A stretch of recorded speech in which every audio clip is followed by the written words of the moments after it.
ఒకసారి కృష్ణుడి పుట్టినరోజు నాడు సంగీతం, నాట్యం ఇంకా బాణసంచాతో పెద్ద ఉత్సవం జరపాలని గొప్పగా ఏర్పాట్లు జరిగాయి.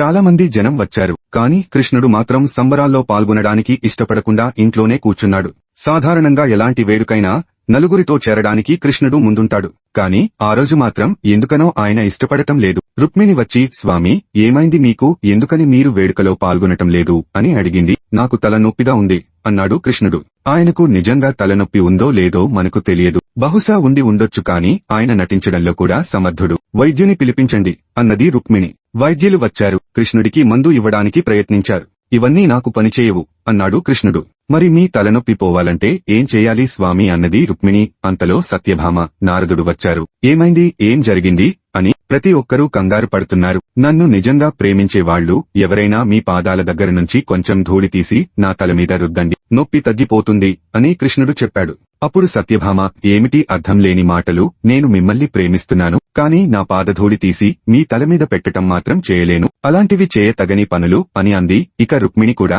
ఇది ఎలా చేయగలం, మహాపాపం, ఇది మనం చేయలేము అంటూ ఏడ్చింది. అక్కడ ఉన్న నారదుడు కూడా, నేను కూడా ఇలాంటి పని చేయదలుచుకోలేదు. నువ్వు సాక్షాత్తు భగవంతుడివి, దీంట్లో ఏ రహస్యం ఉందో నాకు తెలియదు, ఇందులో దాగి ఉన్న పరమార్థం ఏంటో తెలీదు. నా పాదాల దగ్గర మట్టి తీసి మీ తలమీద పెడితే నేను నరకంలో మాడి మసైపోతాను అని నారదుడు వెనుదిరిగాడు. ఈ విషయం అంతటా పాకిపోయింది. ప్రతి ఒక్కరూ భయపడ్డారు. మేము ఇలాంటి పని చేయలేము, ఆయనంటే ప్రేమే గాని ఇలాంటి పని చేసి నరకానికి పోలేము అని అన్నారు. అందరూ కృష్ణుడి కోసం ఎదురుచూస్తున్నారు. కాని ఆయన మాత్రం తలనొప్పితో అక్కడే కూర్చున్నాడు. ఈ వార్త బృందావనం చేరింది. కృష్ణుడికి తలనొప్పిగా ఉందని గోపికలకి తెలిసింది. రాధ తన పవిట చెంగు తీసి నేలమీద పరిచింది. గోపికలందరూ దానిమీద నృత్యం చేశారు. వాళ్లు దాన్ని తీసి నారదుడికి ఇచ్చి, దీన్ని తీసుకెళ్లి కృష్ణుడి తల చుట్టూ కట్టండి అని చెప్పారు. నారదుడు ఆ వస్త్రాన్ని తీసుకెళ్లి కృష్ణుడి తల చుట్టూ కట్టగానే కృష్ణుని తలనొప్పి మటుమాయమైంది.